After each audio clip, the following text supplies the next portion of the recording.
जी हाँ प्यारे बच्चों, यह जो क्वेश्चन है क्लास 10th के बोर्ड एग्जाम के लिए बहुत ही वीवीआई या बहुत बार पूछा गया है। ठीक है, तो क्वेश्चन देखिए क्या है। क्वेश्चन है प्रकाश के परावर्तन क्या है, किसके बारे में बताना है, प्रकाश के परावर्तन के बारे में बताना है। ठीक है, तथा इसके कितने नियम होते हैं बतावे।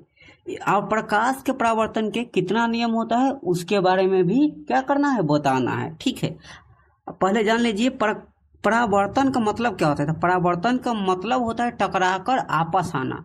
किसके बारे में कर रहे थे, प्रकाश के।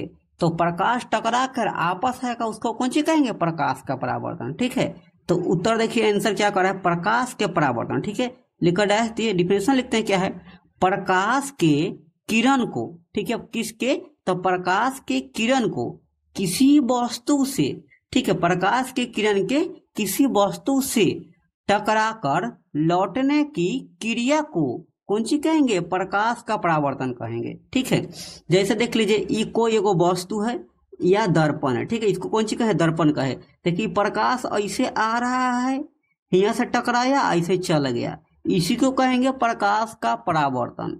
ठीक है, तो किसी वस्तु पर क्या हुआ, प्रकाश आके आपस चल गया, इसको कौन सी कहें, प्रकाश का परावर्तन। अब जो किरण आया है उसको कौन सी कहें, आपतित किरण।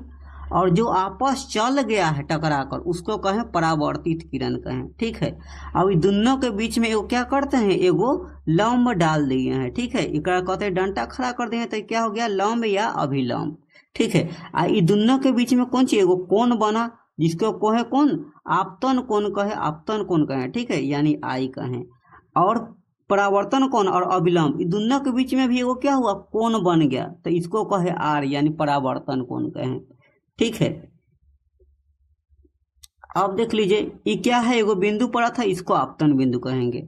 आगे देख लीजिए क्या है, प्रकाश के परावर्तन के दो नियम होते हैं। अब एक नियम के बारे में जानना था, तो एक कैगो नियम होता है, प्रकाश के परावर्तन के दो नियम। पहला नियम देखिए, अब फिगर से ही समझाए। देखिए क्या है, आपतित किरण यानी आए वाला किरण, फिर परावर्तित किरण यानी जाने वाला किरण, और क्या है आपतन बिंदु है, तो आपतन बिंदु, इस पर क्या है, अभिलंब। ये सब कहाँ पर, एक जगह पर है, तो ये कहेंगे तीनों एक ही जगह पर, सतह पर या तल पर होते हैं। ठीक है, देखिए आपतित किरण, परावर्तित किरण, ये आपतित किरण, परावर्तित किरण, तथा आपतन बिंदु, तथा आपतन बिंदु पर अभिलंब, ये अभिलंब है।